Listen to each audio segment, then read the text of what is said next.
देखिए, बिहार के लोगों को जो इंतजार था वो घड़ी आ गई। बिहार के अंदर एनडीए की सरकार ने बेहतरीन काम किया है।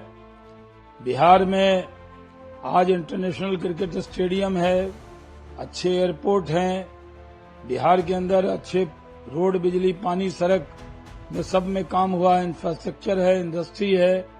बिहार के लोगों को बहुत रोजगार मिला है।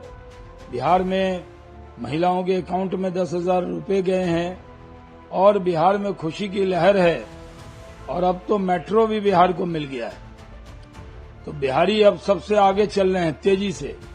नरेंद्र मोदी जी का इंजन है और नीतीश कुमार जी का इंजन, डबल इंजन की सरकार। तो हम लोगों ने अच्छा काम किया। इसलिए जब कोई स्टूडेंट अच्छी पढ़ाई करता है तो उसे एग्जाम का इंतजार रहता है कि वो परफॉर्म करे, एग्जाम में जाए। और जो भूस्कौल विद्यार्थी होता है वो सोचता है कितना टल जाए तो अच्छा है। तो हम लोगों ने अच्छा काम किया, इसलिए काम का इनाम बिहार की जनता देगी। जिस तरह सूरज का उगना तय है, बिहार में फिर से एनडीए की सरकार आना तय है, इसमें कोई शक की गुंजाइश नहीं है। लेकिन सर, राष्ट्रीय जनता दल के नेता तेजस्वी यादव नीतीश कुमार जी पर सवाल उठाते हुए कहते हैं कि उनकी तबीयत ठीक नहीं हुई, उनकी दिमागी हालत ठीक नहीं है।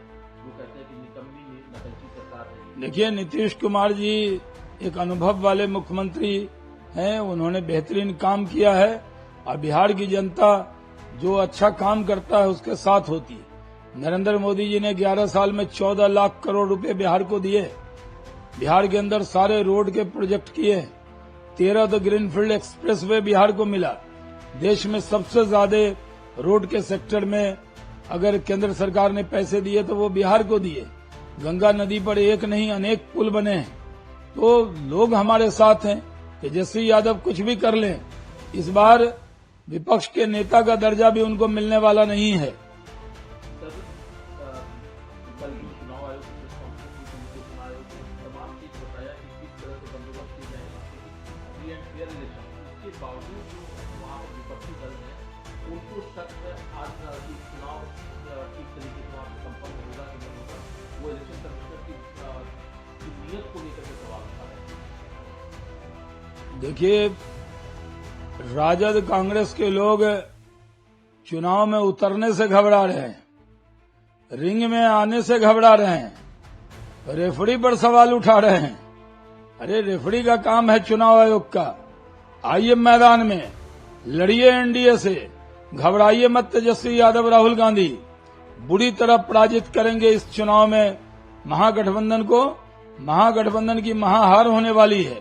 नीतीश कुमार जी के नेतृत्व में भारतीय जनता पार्टी, चिराग पासवान, जीतन राम मांझी, उपेंद्र कुशवाहा, ये सब लोग इकट्ठे होकर लड़ेंगे, जीतेंगे, इसमें कोई शक की गुंजाइश नहीं है।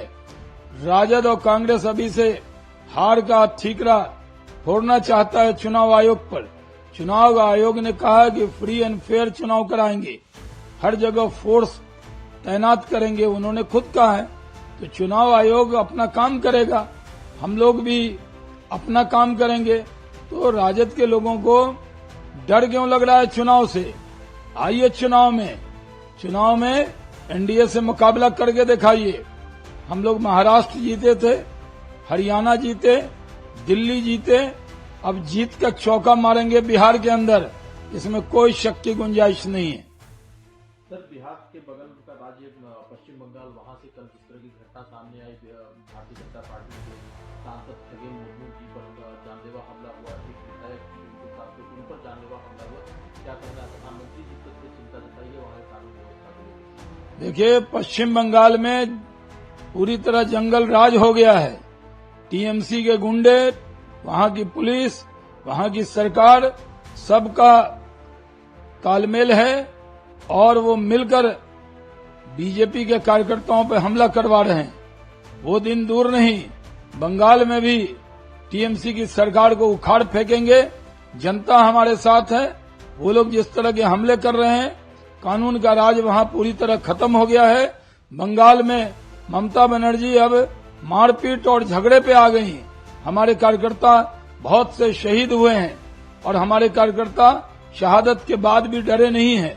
पश्चिम बंगाल में हम डरेंगे नहीं, बल्कि टीएमसी सरकार को उखाड़ फेंकेंगे। लेकिन सर, प्रधानमंत्री जी जब चिंता जताते हैं ऐसी घटनाओं पर, ममता बनर्जी कहते हैं कि प्रधानमंत्री जी इस तरह की घटनाओं पर भी पॉलिटिक्स करते हैं। इतनी बड़ी घटना हुई, सांसद पे हमला हुआ, विधायक पे हमला हुआ, टीएमसी की जो सरकार है वो पूरी तरह गुंडों को संरक्षण दे रही है, वहां की पुलिस उसमें मिली हुई है, इन सब का सांठगांठ है, वो बीजेपी के सांसद विधायक तक को नहीं छोड़ रहे और उस पर प्रधानमंत्री ने चिंता जताई है, तो टीएमसी को मिर्ची क्यों लग रही है?